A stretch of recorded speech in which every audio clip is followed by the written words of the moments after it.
Hello बच्चों।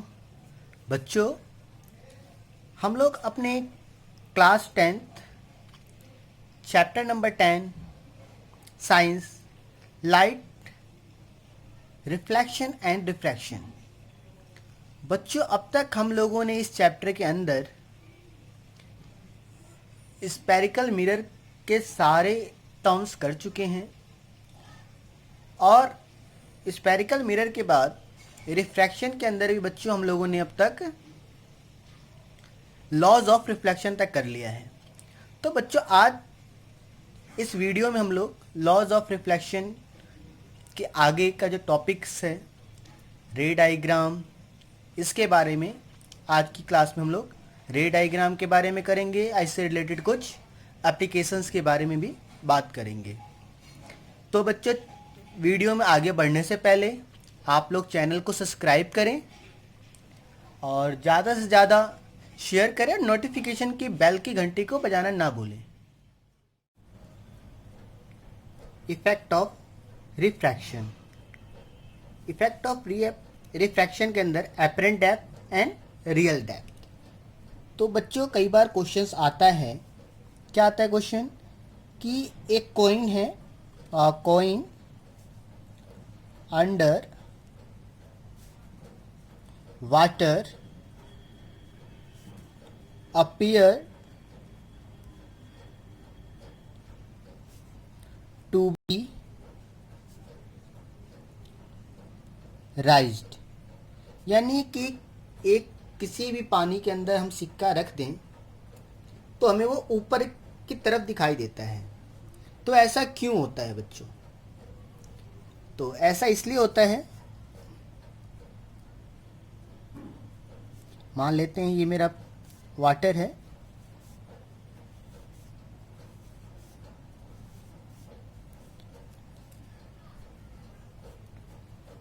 Water के अंदर सिक्का था, ये हमारा सिक्का है, कॉइन है, जो कि जब हम ऊपर से देखेंगे सिक्के को तो क्या होगा, रेज ऑफ लाइट जैसी आएगी, जैसे आई वैसी वो रिफ्लेक्ट हो गई। और जब हम लोग देखेंगे सिक्के को कि रेज ऑफ लाइट, वाटर एक डेंसर मीडियम की तरह बिहेव करेगा, और जब डेंसर मीडियम से जब रेज ऑफ लाइट बाहर निकलती है तो वो कहाँ चली जाती है, अवे फ्रॉम द नॉर्मल चली जाती है। तो हम लोग देखेंगे कि ये दोनों की दोनों रेज ऑफ लाइट कहीं मीट नहीं करेगी। हम लोग ऊपर से कहीं से देख रहे हैं, ये आई है, आज हम सिक्के को देख रहे हैं तो ये हमें कैसा प्रतीत होगा कि हम एक्सटेंड करेंगे कहीं इस जगह पे तो सिक्का हमें कुछ ऊपर दिखाई देगा। जो सिक्का हमारा कॉइन जो था वो इस पोजीशन पे है, तो इस पोजीशन को हम लोग कहते हैं रियल डेप्थ। असली में जो सिक्का का था यहाँ था, लेकिन आफ्टर रिफ्रैक्शन हमें वो कहाँ दिखाई दिया, इस जगह पे दिखाई दिया। इसको हम लोग बोलेंगे apparent depth.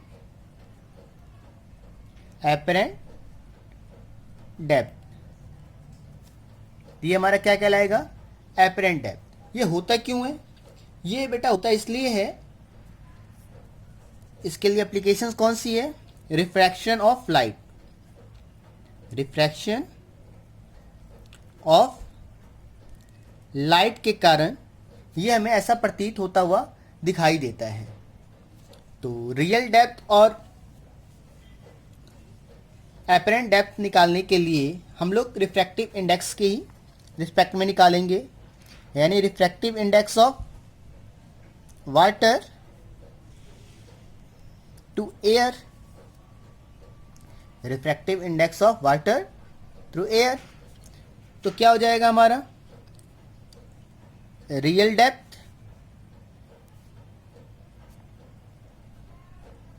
Real depth equals to real depth upon में एपरेंट डेप्थ, एपरेंट डेप्थ। तो refractive index of water through air, real depth upon में एपरेंट डेप्थ। क्लियर है? इसी प्रकार से बच्चों कई बार हम लोग स्विमिंग पूल को देखते हैं, जब ऊपर से देखते हैं तो स्विमिंग पूल का जो बॉटम है हमें ऊपर की तरफ ही प्रतीत होता है। स्विमिंग पूल का जो बॉटम है वो भी हमें ऊपर की तरफ प्रतीत होता है, यानी स्विमिंग पूल।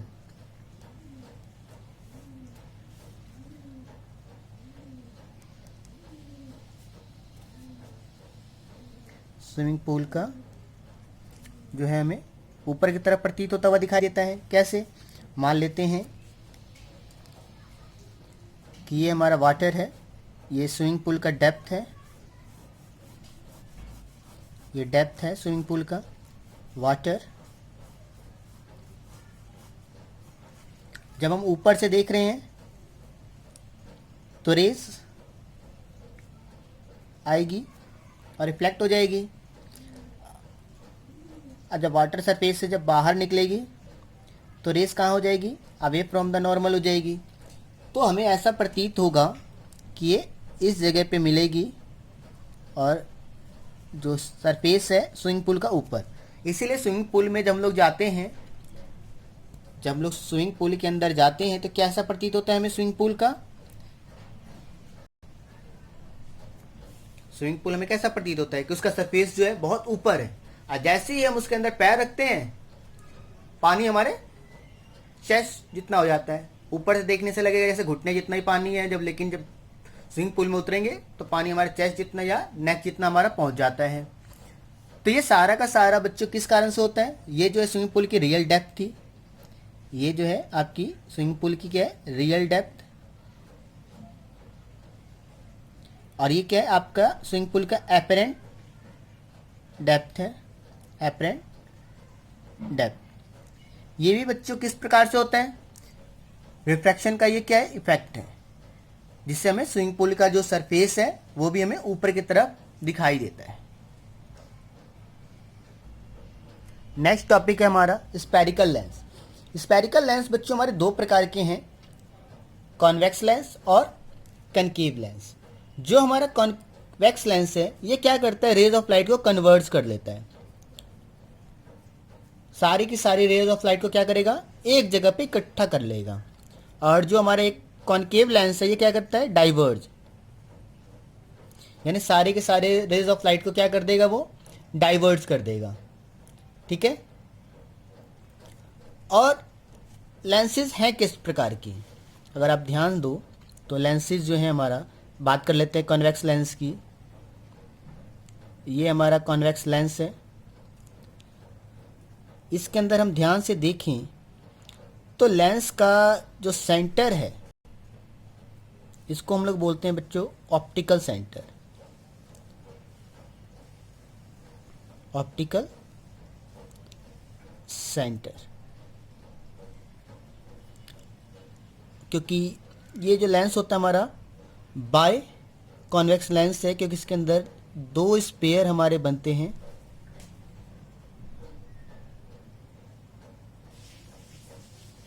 ये दो स्पेयर हमारे बनते हैं।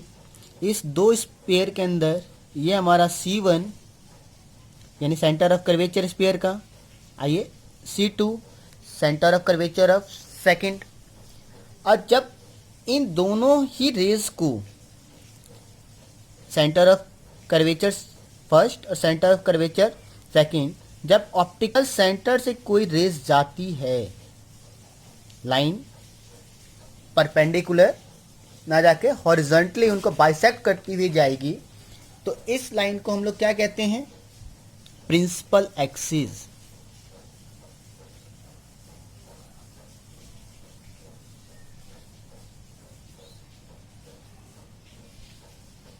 प्रिंसिपल एक्सिस, इसको हम लोग क्या बोलते हैं? Principal axis. PRI काट देते हैं स्पेलिंग, प्रिंसिपल एक्सिस। इस रेज ऑफ लाइट को हम लोग क्या कहते हैं? प्रिंसिपल एक्सिस कहते हैं। ठीक है, जो हमारी सेंटर ऑफ कर्वेचर फर्स्ट और सेंटर ऑफ कर्वेचर सेकंड और ऑप्टिकल सेंटर जो कि हमारा ओ से डोनेट किया जाता है, ऑप्टिकल सेंटर को हम लोग ओ से डोनेट करते हैं। क्लियर है बच्चों? बात हम लोग सारी की सारी किस लेंस की कर रहे हैं? हम लोग कॉन्वेक्स लेंस की बात की जा रही है।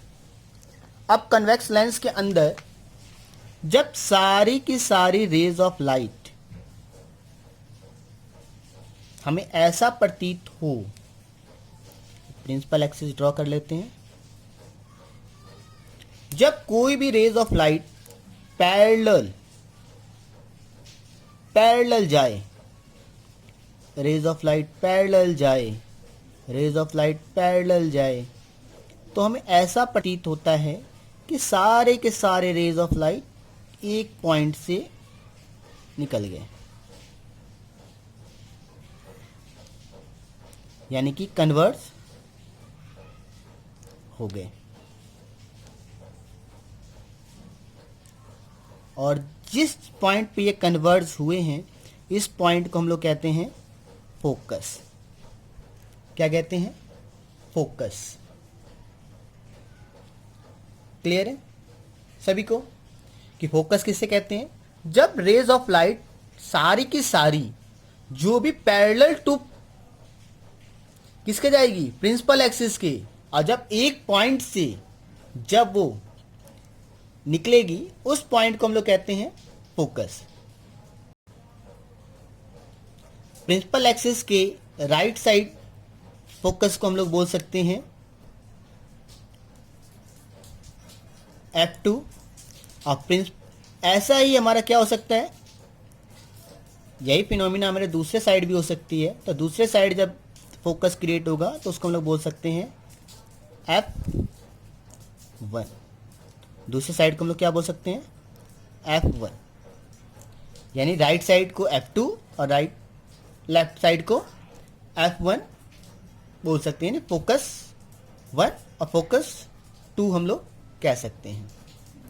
जो हमारा ऑप्टिकल सेंटर यानी O और F2 के बीच का जो डिस्टेंस होगा बच्चों, किसकी बात की जा रही है? डिस्टेंस की। किसकी बात की जा रही है? डिस्टेंस की। किसकी? डिस्टेंस की। तो डिस्टेंस की जब ऑप्टिकल सेंटर और फोकस के बीच के डिस्टेंस को हम लोग क्या बोलते हैं? फोकल लेंथ कहते हैं। क्या कहते हैं? फोकल लेंथ कहते हैं। क्लियर है सभी को? ये हमारा होगा ऑप्टिकल सेंटर। ऑप्टिकल सेंटर को बाइसेक्ट करते हुए जो रेज जाएगी, जो लाइन जाएगी, उसको हम लोग बोलते हैं प्रिंसिपल एक्सिस।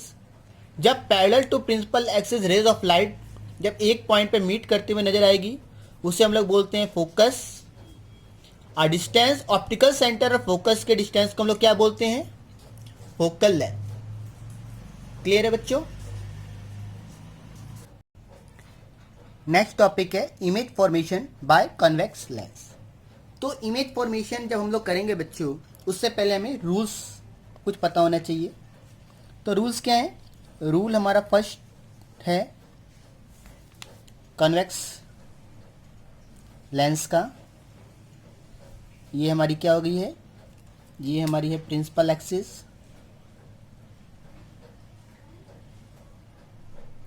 ये क्या है हमारी? Principal axis. Principal axis, optical centre, focus,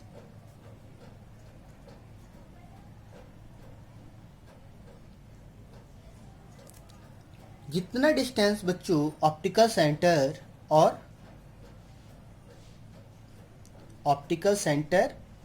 और फोकस के बीच की रहेगी, उतना ही डिस्टेंस हमारा इधर रहेगा, जिससे हम लोग F1 डैश कहेंगे। और आप लोग कुछ भी कह सकते हो, या तो आप इसको F1 F2 भी कह सकते हो, F1 डैश F2 डैश भी कह सकते हो। आपकी जो नेमिंग करनी हो आप कर सकते हैं, लेकिन नेमिंग आपको क्लियर होनी चाहिए। तो इस साइड वाले को हम लोग ऑप्टिकल सेंटर और फोकस की दूरी को डबल, क्योंकि हमारा जो होता है बच्चों, जो हमारा O F two dash equal होगा बच्चों किसके, O F two plus F to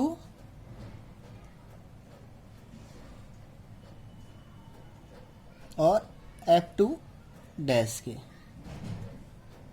किसके बराबर होगा, ओ एफ टू डैश बराबर होगा O F two plus two F और टू एफ टू डैश के। क्लियर है।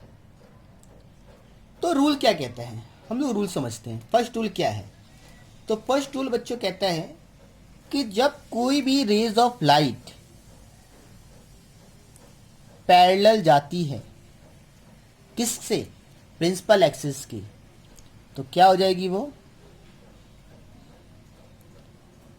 फोकस से पास हो जाएगी। ठीक है, क्या हो जाएगी वो, कन्वेक्स लेंस से फोकस से क्या हो जाएगी वो, बेंड हो जाएगी, यानी कन्वर्ट हो जाएगी। रेज ऑफ फर्स्ट रूल क्या है हमारा, कि when rays of light parallel to principal axis then it passes through focus after reflection. When rays of light parallel, क्या है ये, parallel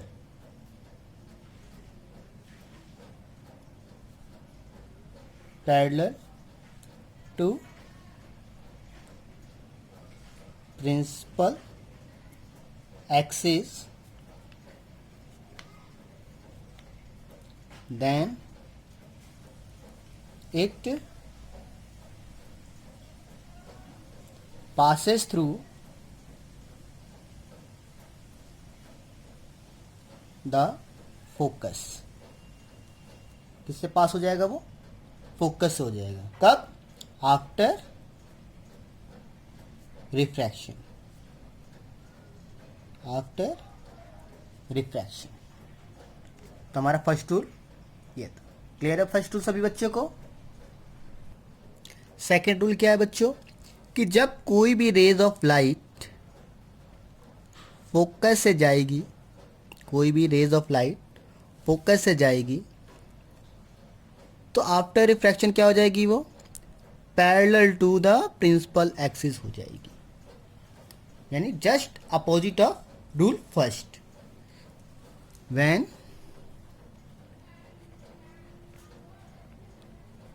rays of light, when rays of light pass, goes through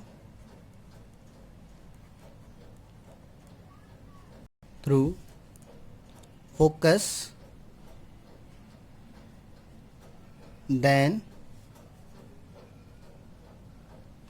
it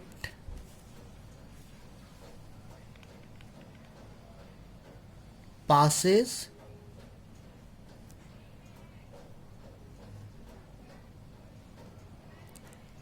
parallel to the principal axis after refraction, यानी कि refraction होने के बाद वो क्या हो जाएगी, parallel to the principal axis हो जाएगी। क्लियर है ये बच्चे को। रूल थर्ड देखते हैं क्या है।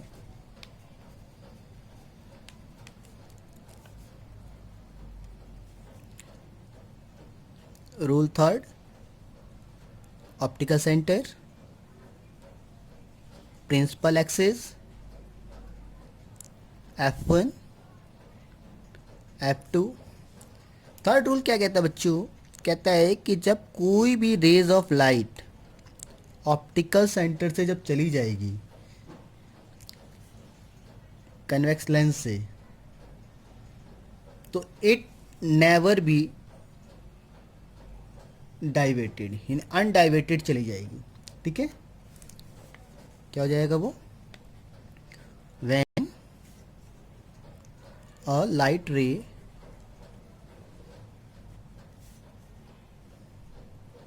is incident on the optical center of a convex lens, then it passes through the undeviated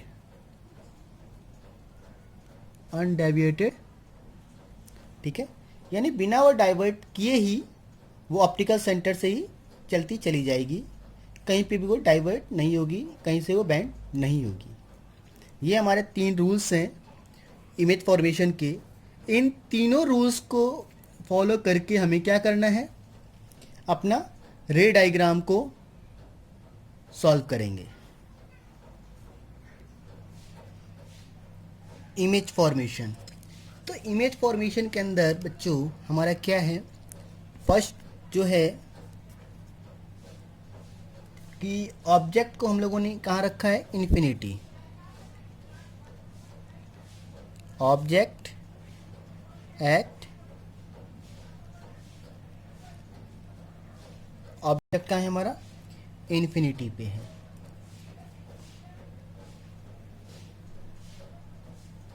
lens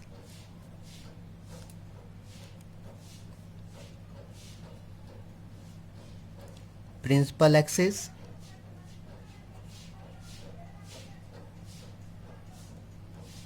raise क्या है? इन्फिनिटी पे थी, रेज आई,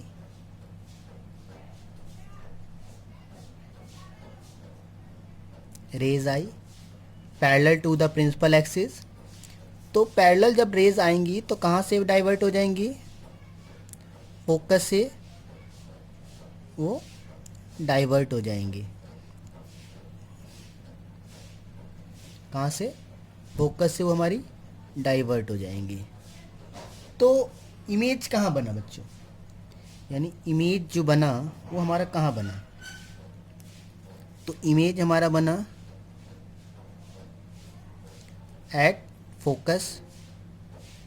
इमेज कहाँ बना? फोकस पे। इमेज का नेचर कैसा था?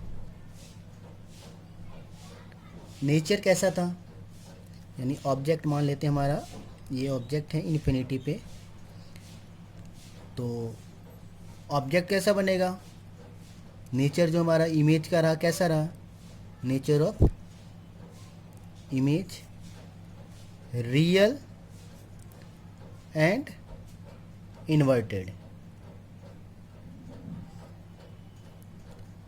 साइज कैसा रहा इमेज का? साइज इमेज की कैसी रही?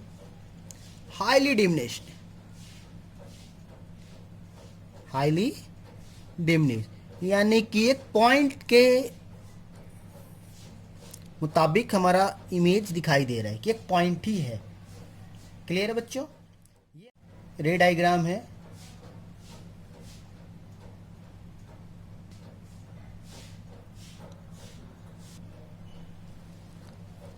सेकंड इमेज है बच्चों हमारी, ऑब्जेक्ट कहाँ रखा है हमने हम लोग?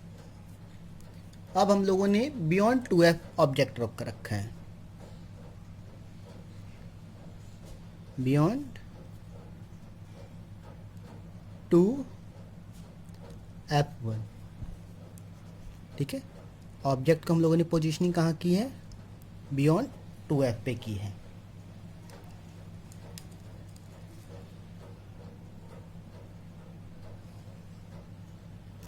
बेटा रे डायग्राम जब भी आप ड्रॉ करोगे सारे के सारे स्केल्स का इस्तेमाल करके ही आप लोगों को करना है।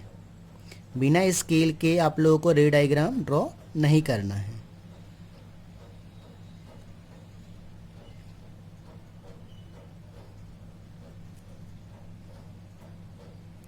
ठीक है, तो बिना रे डायग्राम आप लोग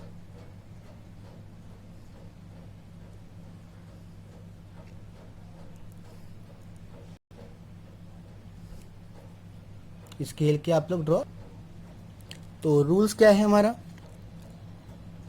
पैरेलल जाएगी जब रेस तो कहाँ से निकलेगी, प्रिंसिपल एक्सिस से। पैरेलल जाएगी तो वो प्रिंसिपल एक्सिस से। और जब ऑप्टिकल सेंटर से जाएगी तो कहाँ मिलेगी, कहीं नहीं मिलेगी, वो चली जाएगी। कहाँ चली जाएगी, बड़ी दूर, बिना डाइवर्ट हुए। और जहाँ पर भी दो रेज आपस में मिलेंगी वहाँ हमारी क्या बन जाएगी, इमेज बनेगी। वहाँ हमारी क्या बन जाएगी बच्चों, इमेज बनेगी। जहाँ पर भी हमारी rays of line, two rays of line meet करेगी वहाँ हमारी क्या बन जाएगी, इमेज बनेगी। यानी कि अगर इमेज ऑब्जेक्ट हमारा ये था तो इमेज हमारी ए डैश बी डैश बनेगी। तो इमेज बनी कहाँ, यानी इमेज कहाँ बनी है बच्चों, इमेज बनी है इमेज एट, यानी इमेज की पोजीशन कहाँ है, बिटवीन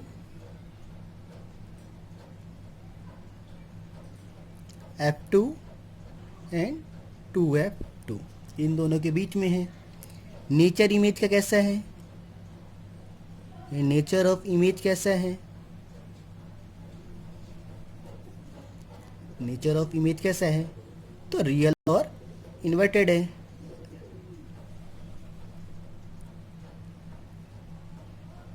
साइज कैसा है इमेज का, तो इमेज का साइज कैसा है बच्चों, स्मॉल है। किससे, ऑब्जेक्ट से, यानी स्मॉलर देन ऑब्जेक्ट। ऑब्जेक्ट से छोटा ही है ना बच्चों, तो स्मॉलर देन ऑब्जेक्ट हमारा क्या हो जाएगा, इमेज का